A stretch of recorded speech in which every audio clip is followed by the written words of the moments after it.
आज की वीडियो में हम लोग देखने वाले हैं लोकल स्टोरेज के बारे में। तो लोकल स्टोरेज भी एक तरीका है जिससे आपके ब्राउज़र में किसी भी वेबसाइट से रिलेटेड कोई डेटा को स्टोर करके रखा जा सकता है। तो आप पूछेंगे अच्छा ये काम तो हम लोग कुकीज़ से भी कर सकते हैं, तो इसका क्या है? तो देखो, कुकीज़ में ये होता है कि जब भी आप कोई रिक्वेस्ट भेजोगे ना फ्रंट एंड से बैक एंड की तरफ, तो वो कुकी ना हर बार जाएगी बैकएंड के पास। तो हो सकता है कोई ऐसा डेटा हो कुकी में आपने स्टोर कर रखा जो लाइक आप ऐसा कि चाहते हो कि ये बार बार ना जाए, ये कभी कभी जाए जब हमें ज़रूरत पड़े, लेकिन आपने कुकी में सेट कर रखी होगी उसे तो वो डेटा बार बार ही जाएगा। ठीक है, लेकिन लोकल स्टोरेज ऐसा नहीं है। लोकल स्टोरेज में वो इसी में ही रहता है, आपके ब्राउज़र में रहेगा, एंड वो जब तक आप उसे नहीं भेजोगे तब तक वो डेटा बैकएंड के पास नहीं जा सकता। ठीक है, तो ये मेन एडवांटेज है। एंड इसका दूसरा एडवांटेज ये है कि अगर मैंने मान लो मैंने ये जो लिंक खोल रखा है, इसमें कोई लोकल स्टोरेज में कोई डेटा डाल देता हूँ, तो अगर मैं इसको कॉपी करके अगले टैब में भी खोलूँगा ना, तो इस वाले में भी वो डेटा रहेगा ही, लेकिन कुकी में ऐसा नहीं होता। और अगर मैं ब्राउज़र को भी बंद करके चालू करके दोबारा इसी लिंक पे आऊँगा तो भी वो डेटा रहेगा। तो उसके लिए हम लोग जल्दी से जल्दी कोड में से ना एक की सेट करके देखते हैं, मतलब एक डेटा ना डाल के देखते हैं लोकल स्टोरेज में, कि पहले देख तो ले डालते कैसे, फिर उसके बाद उसे टेस्ट कर लेंगे। तो इसके लिए पहले मैं चेक कर लेता हूँ कि हमारी स्क्रिप्ट सही से काम कर रही है या नहीं। लोकल स्टोरेज, ठीक है, तो ये हमारी सही से काम कर रही है, कोई प्रॉब्लम नहीं। ऐसा करता हूँ, इसे ऑटो सेव पे लगा देता हूँ। ओके, ठीक है। तो इसके बाद अब हम सेट करने के लिए क्या करते हैं, सेट देखो इसमें ऐसे होता है की वैल्यू पेयर्स में डेटा स्टोर करा जाता है। तो आप एक की देते हो और एक इस पे वैल्यू जाती है उसकी के रेस्पेक्ट में। ठीक है, तो की एक एक ही की होगी, मतलब यूनिक कीज़ होती हैं। जैसे ए पे 10 है, अगर दोबारा से ए पे कुछ और भेजोगे तो वो वैल्यू बस अपडेट कर देगा। ठीक है, तो अगर मैं लिखूँ local storage dot set item और यहाँ 10 ए पर मैं 10 सेट करना चाह रहा हूँ, ठीक है, तो ये 10 सेट हो गया है। तो वो हम कहाँ पे चेक कर सकते हैं, तो वो हम लोग चेक कर सकते हैं एप्लीकेशन में। लोकल स्टोरेज यहाँ पे आता है, स्टोरेज, फिर ये लोकल स्टोरेज, यहाँ क्लिक करूँगा तो मेरे पास है a=10 है। और ये कुछ पुराने वाले हैं तो इसको मैं डिलीट कर देता हूँ अभी के लिए, ये हमारे उससे कोई लेना देना नहीं। ठीक है, तो a=10 यहाँ पे है। अगर आप इस पर क्लिक करते हो तो आपको वैल्यू भी दिखा देता है कि भाई यहाँ पे 10 वैल्यू स्टोर है।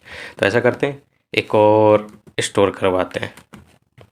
ठीक है, तो मैं यही लेता हूँ एंड 20 करता हूँ, तो देखना अब वैल्यू अपडेट हो गई। ये देखा अपडेट हो गई ना, एक ही जगह 20 आ गया। एंड अगर बी कर दूँ मैं, तो ए की 10 और बी की 20। ठीक है, तो ऐसे करके ये वैल्यू अपडेट होते जा रही है। तो अब मैं जैसे इसे कॉपी कर रहा हूँ, ठीक है, और मैंने ये टैब बंद कर दिया एंड यहाँ पे मैंने पेस्ट करके यहाँ पे मैंने ओपन किया एंड यहाँ पे हम लोग इंस्पेक्ट करते हैं। एंड इसके बाद जाते हैं मेमोरी, नहीं एप्लीकेशन में, लोकल स्टोरेज में। देखो अभी भी ए और बी वैल्यू है। और देखो अब मैं ब्राउज़र भी बंद कर दूँगा, इसको कट किया मैंने, दोबारा से ब्राउज़र चालू किया। ठीक है, एंड दोबारा से हमने इसे ब्राउज़र को चालू किया, फिर से इंस्पेक्ट कर रहा हूँ मैं एंड एप्लीकेशन में जाता हूँ, अभी भी वो वैल्यू सेट है। तो देखा यहाँ पे वो डेटा ना कहीं गायब नहीं होता है, वो पड़ा ही रहेगा लोकल स्टोरेज में आपके इस वाले पे। ये जो दिख रहा है ना, ये यही है मेरे उसका मेन यूआरएल। तो इस वाले के लिए ये सारे के लोकल स्टोरेज का डेटा ना स्टोर हो चुका है इसमें। ठीक है, और ये हटेगा नहीं। तो ये तो हमने देख लिया कि हम लोग सेट कैसे करते हैं। अब इसके बाद हम लोग देखते हैं कि हमें कोई मतलब चाहिए, वैल्यू चाहिए। हमने कुछ लेट से कि टोकन नाम से, टोकन की के नाम से कुछ टोकन इसमें डाल रखा है, अब हमें उसे एक्सेस करना है। तो उसे कैसे करते हैं, तो उसके लिए हम लोग कुछ नहीं, लोकल स्टोरेज गेट आइटम और यहाँ लिख देते हैं टोकन। ठीक है, अब ये ऐसे तो दिखेगा नहीं, हमें कंसोल लॉक करवाना पड़ेगा। तो कंसोल लॉक करवा देते हैं इसकी वैल्यू को। तो ये कंसोल में हमने चेक किया तो ये नल है, क्योंकि हमारे उसमें है भी नहीं टोकन नाम से कुछ। तो ऐसा करते हैं, एक सेट कर देते हैं टोकन नाम से। ठीक है, तो यहाँ पे मैंने टोकन और यहाँ मैं लिख रहा हूँ कुछ रैंडमली सी बड़ी बड़ी स्ट्रिंग लिख रहा हूँ और ये हमने टोकन स्टोर कर दिया। ठीक है, ये टोकन एक्चुअली में जब अगर आप कभी वेबसाइट बनाओगे तो ये टोकन हम लोग डालते हैं ताकि इससे ना यूज़र को वेरीफाई करा जा सके, और ऑटो लॉगिन वगैरह हम लोग टोकन से ही संभालते हैं, और यूज़र को वेरीफाई करने का भी काम ये टोकन से ही हम लोग करते हैं। तो टोकन हम लोग लोकल स्टोरेज में सेव करके रखते हैं, एंड उसकी जब जब ज़रूरत पड़ती है तो निकालते हैं ऐसे सेट गेट आइटम से, एंड उसके बाद सेट कर देते वैल्यूज़ को वो कर सकते हैं। और अगर आपको वैल्यूज़ अपडेट करनी है तो मैंने बता ही दिया, सेट आइटम से भी वैल्यू अपडेट हो ही जाती है। अगर सेम आप की दोगे तो उसी की पर ले जाके वो नई वैल्यू चिपका देगा। ठीक है, अब इसके बाद है हमारे पास क्लियर करने का, तो हम लोकल स्टोरेज को क्लियर भी कर सकते हैं। तो अगर मैं ऐसे करके कर दूँ तो अब वो क्लियर हो गई, अब हमारे पास कुछ नहीं होगा। ये देखो हमारा लोकल स्टोरेज खाली हो चुका है। एंड अगर मैं इस लाइन को रिमूव कर दूं तो देखो हमारे पास 3 और टोकन है।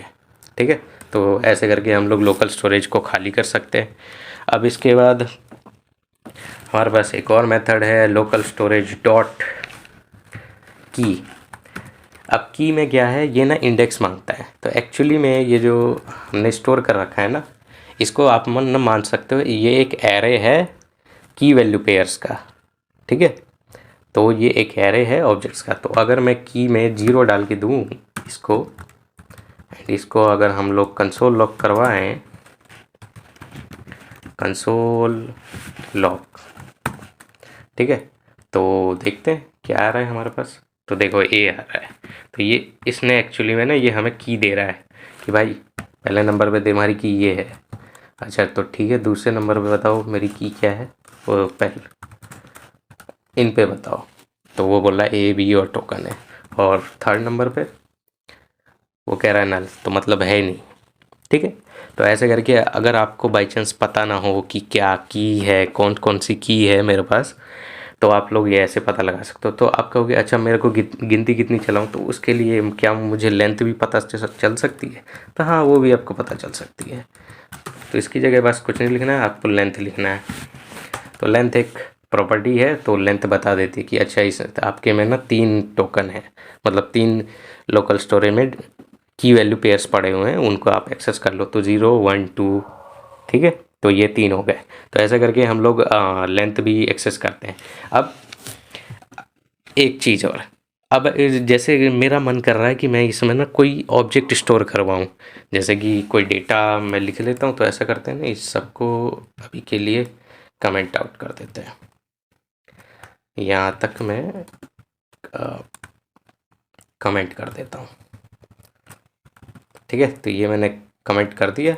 अब कमेंट करने के बाद मैं चाहता हूँ कि लोकल स्टोरेज में ना एक सेट हो जाए आइटम जिसमें डेटा नाम से हो एक ऑब्जेक्ट मैं दूंगा इसको।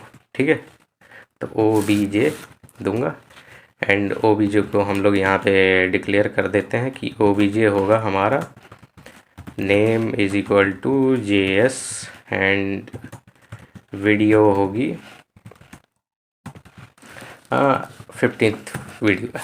ठीक है, तो ये मैं यहाँ पे डाल रहा हूँ। एंड इसके बाद अगर हम जाके एप्लीकेशंस में चेक करें तो हमारे पास डेटा नाम से देखो क्या है, ये क्या है, ऑब्जेक्ट को ऑब्जेक्ट। तो आप कह रहे हो अरे हमने तो ये डाला ही नहीं है, ये क्या चीज़ है?